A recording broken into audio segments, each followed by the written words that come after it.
Following each speech, the student leaders will light a candle to symbolize the light which shines on their NHS pillar. Please welcome Ronan to speak about scholarship.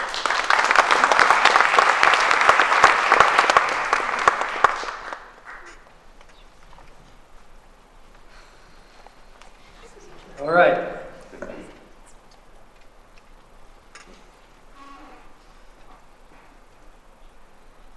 Scholar, person who has done advanced study in a specific field. All right. Thank you very much. No. But perhaps as the scholarship pillar, I should simply defer to this book. I mean, should this not be enough for me as a professed believer in the power of the written word?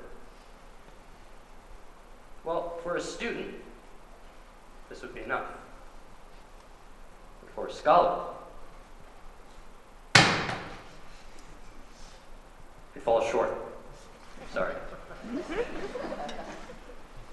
So, what is a scholar? Is it a person with high grades? Are straight A's the sole mark of good learning? The schooling system certainly puts a lot of weight to these numbers, and as its denizens, so do we.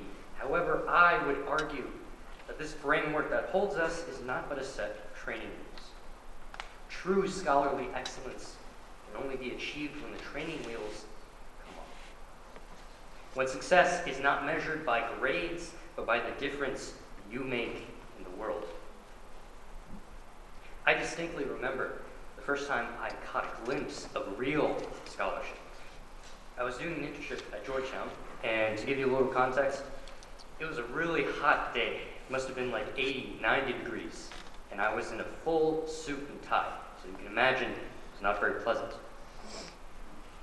My group of interns had just finished eating lunch, and our faculty members decided to take us on a little 20-minute walk to the brain bank at the university. I remember the sun beating down on us during that entire walk. And yet when we got into that when we got into that facility, and I saw that 3-foot container filled with formaldehyde, and I saw the 2 human brains floating inside of it, I felt a chill go down my spine. I held those brains, with gloves, of course. When I held that mystical organ, I knew what type of scholar I wanted to be.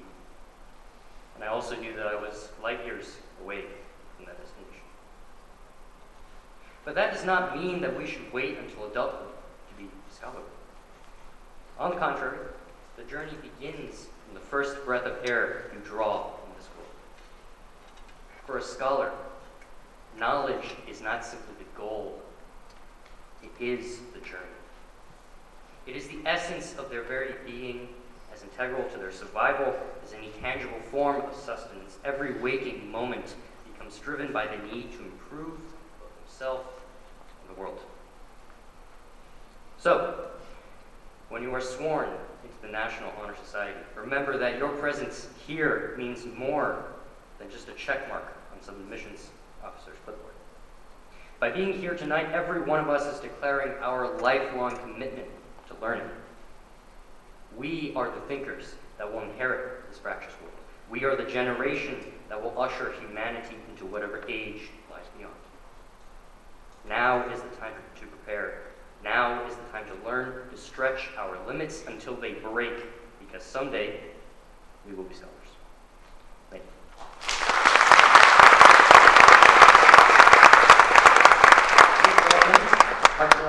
Kumar to speak about service.